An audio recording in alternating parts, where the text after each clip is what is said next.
નમસ્કાર મિત્રો, સ્વાગત છે તમારું અમારી ચેનલ નવિકા સ્ટોરી પર એક નવા વિડીયોમાં।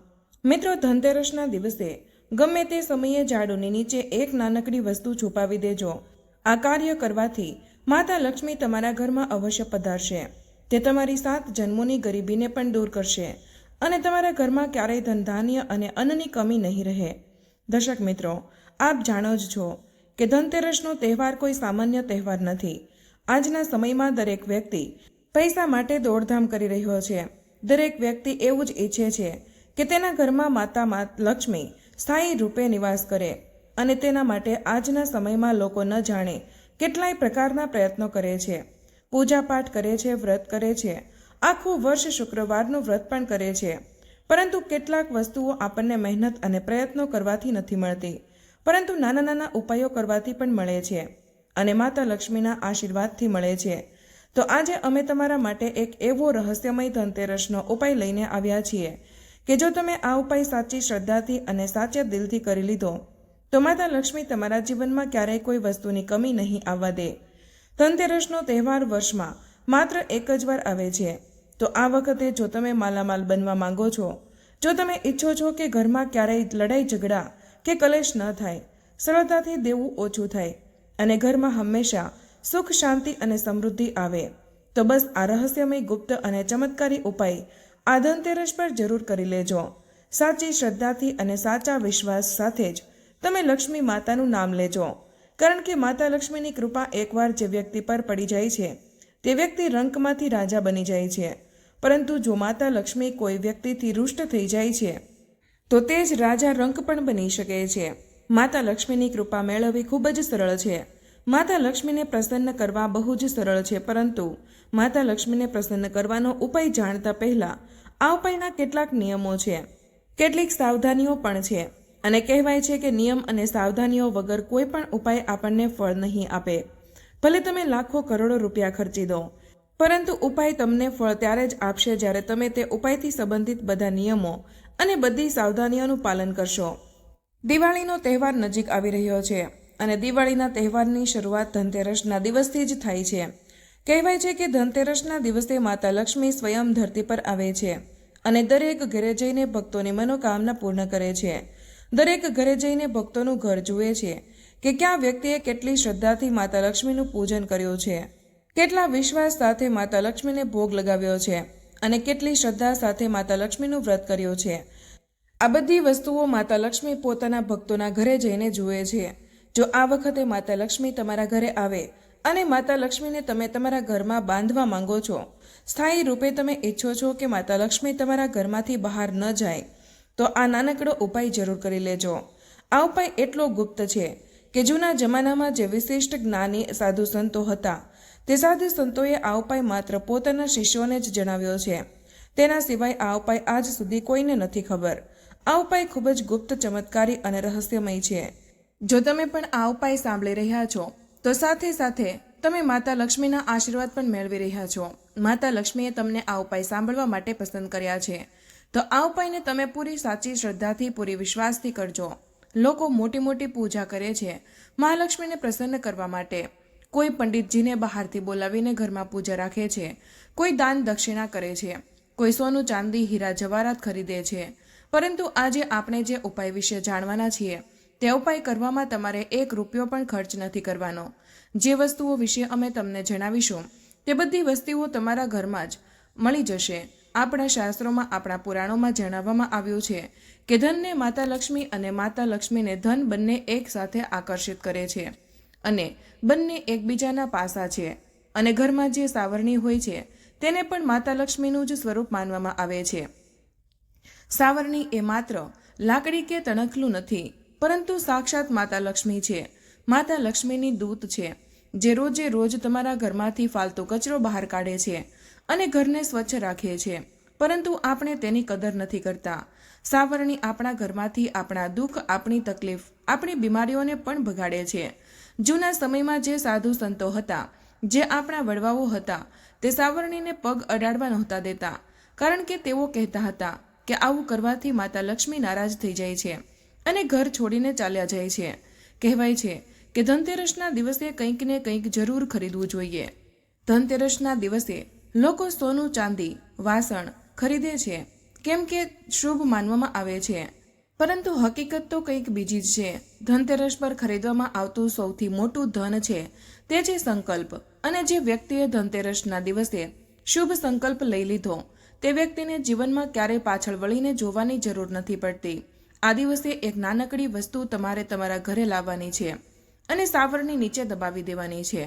તમે બધાએ સાંભળ્યું હશે કે ધનતેરસના દિવસે લોકો સોનું ચાંદી અને સાવરણી પણ ખરીદે છે. સાવરણી ખરીદવી એ આપણા શાસ્ત્રોમાં ખૂબ જ શુભ માનવામાં આવ્યો છે, કારણ કે કહેવાય છે કે જો કોઈ વ્યક્તિ ધનતેરસના દિવસે સાવરણી ખરીદે છે તો તે વ્યક્તિ સ્વયં માતા લક્ષ્મીને પોતાના ઘર તરફ આકર્ષિત કરી રહ્યો છે. તે વ્યક્તિ સ્વયં માતા લક્ષ્મીને પોતાના ઘરમાં લઈને આવી રહ્યો છે અને વિરાજિત કરી રહ્યો છે. હવે આપણે જાણીએ કે સાવરણી નીચે આપણે કઈ વસ્તુ મૂકવાની છે, પરંતુ ઉપાય સાંભળ્યા પછી તમે વિડીયોને છોડી ન દેતા, કારણ કે જો તમે ઉપાયથી સંબંધિત નિયમ અને ઉપાયની સંબંધિત સાવધાનીઓ ન જાણી તો આ ઉપાય તમને ફળ નહીં જ આપે. અને માતા લક્ષ્મીને પ્રસન્ન કરવાની જગ્યાએ જો તમે માતા લક્ષ્મીને ભૂલથી રૂષ્ટ કરી દીધા તો પછી આખું વર્ષ બેસીને માત્ર કંગાળી જ જોશો. ન તો ઘરમાં ધન આવશે, ન ઘરમાં બરકત આવશે, ન ઘરમાં અન્નપૂર્ણા આવશે અને ન ઘરમાં ધનની દેવી લક્ષ્મી માતા આવશે. એટલા માટે માત્ર ઉપાયને જાણીને જો તમે છોડી દેશો તો આ તમારી સૌથી મોટી મૂર્ખતા હશે. ઉપાયથી સંબંધિત નિયમો, ઉપાયથી સંબંધિત સાવધાનીઓ, ઉપાયથી સંબંધિત મંત્ર, ઉપાયથી સંબંધિત બધી જ વિધિ હું તમને વિસ્તારથી જણાવીશ. બધી વસ્તુઓનું અવલોકન જો તમે કરશો તો જ આ ઉપાય તમને ફળ આપશે.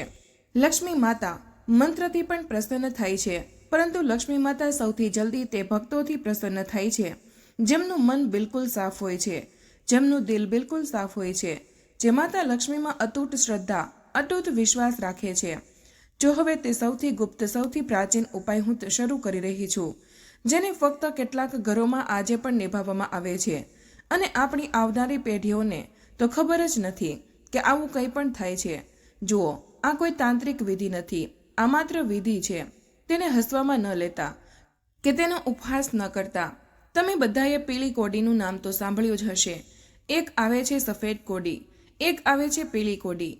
પીળી કોડી એટલે સમુદ્રની પુત્રી, તે જ સમુદ્ર જ્યાંથી લક્ષ્મી ઉત્પન્ન થયા. કોડીઓમાં આશીર્વાદની શક્તિ રહેલી છે. કેટલાક લોકો પૂછશે કે કોડીથી અમીરી આવે છે ખરી? તો હું જવાબ આપીશ કે કોડીમાં અમીરી નથી રહેતી, તે અભાવની સમજણ હટાવે છે. આ ઉપાયની શરત એ છે કે સૌથી પહેલા તમારે સાવરણીનું સન્માન કરવું જોઈએ. ધનતેરસની સવારે કે એક દિવસ પહેલા જૂની સાવરણી ઘરમાંથી કાઢી નાખવી જોઈએ, પરંતુ તેને ગમે તેમ ફેંકવી ન જોઈએ. તેને કોઈ વૃક્ષ નીચે કે દિવાલથી અડાડીને મૂકી દેવી જોઈએ. હવે તમારે ઘરમાં નવી સાવરણી લઈ આવવાની છે, પરંતુ સીધું ઘરની અંદર નથી આવી જવાનું. પહેલા તેને મુખ્ય દ્વારની સામે રાખીને દીવો પ્રગટાવો અને બોલવું, ધનતેરસના દિવસે આવો હે માતા લક્ષ્મી, આપની કૃપા લઈને મારા ઘરમાં પધારો. આટલું તમારે બોલવાનું છે. હવે ઉપાયની બીજી શરત શું છે તે સાંભળી લો. પીળી કોડી ક્યાંકથી પણ ન ખરીદતા. પીળી કોડીને તમે કોઈ સાફ સુથરી દુકાનમાંથી લેજો કે કોઈ પૂજા સામગ્રીવાળા પાસેથી લેજો. તૂટેલી ફૂટેલી હોય તો ભૂલી જજો કે તેમાં ઉર્જા આવશે.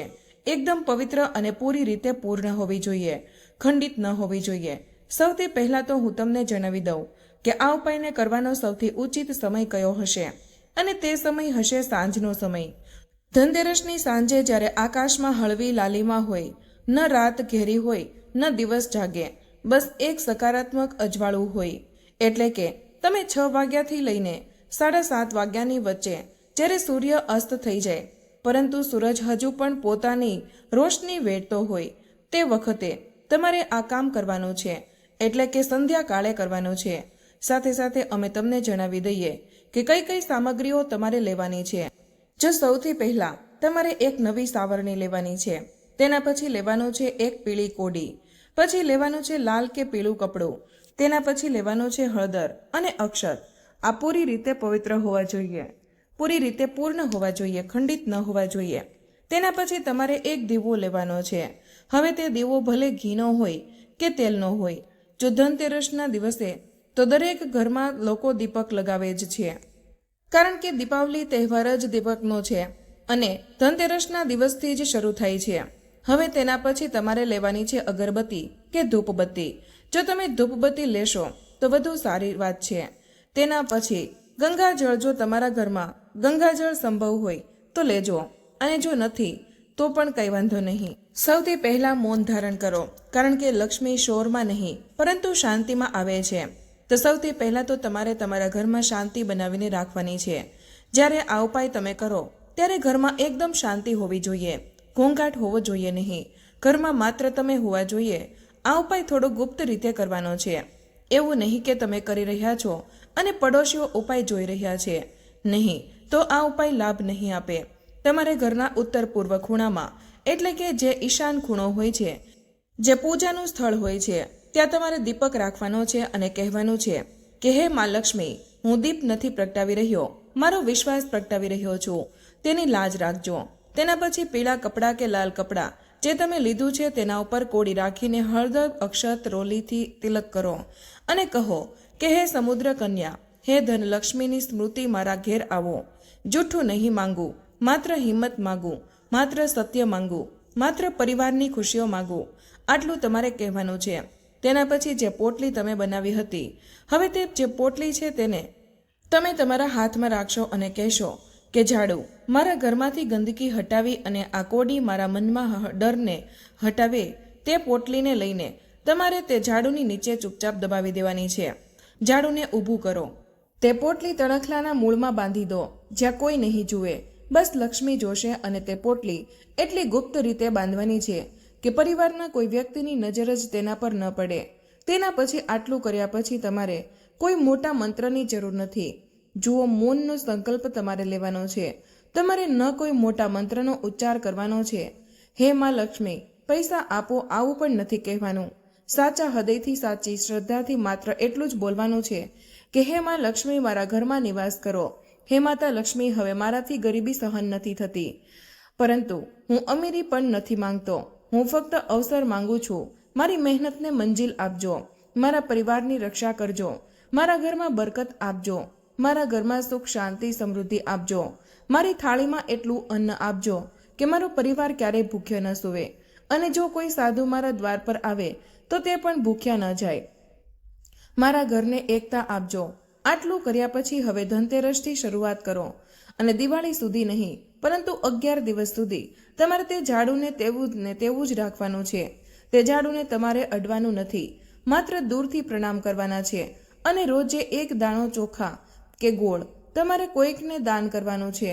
11 દિવસો સુધી આ ઉપાય શરૂ થશે, ધનતેરસથી લઈને આગામી 11 દિવસો સુધી. તો મિત્રો, આજનો વિડીયો અહીં પૂર્ણ કરીએ છીએ. આજની આ માહિતી તમને કેવી લાગી અને આ વિડીયો તમે કયા શહેરમાંથી સાંભળી રહ્યા છો તે કમેન્ટમાં જરૂર જણાવજો. માહિતી પસંદ આવી હોય તો વિડીયોને લાઇક અને તમારા મિત્રો સાથે શેર કરજો. ચેનલ પર નવા હોય તો ચેનલને સબસ્ક્રાઇબ કરવાનું ભૂલશો નહીં. મળીએ એક નવા વિડીયોમાં. ત્યાં સુધી તમામ મિત્રોને જય મા લક્ષ્મી, જય શ્રી કૃષ્ણ. ધન્યવાદ.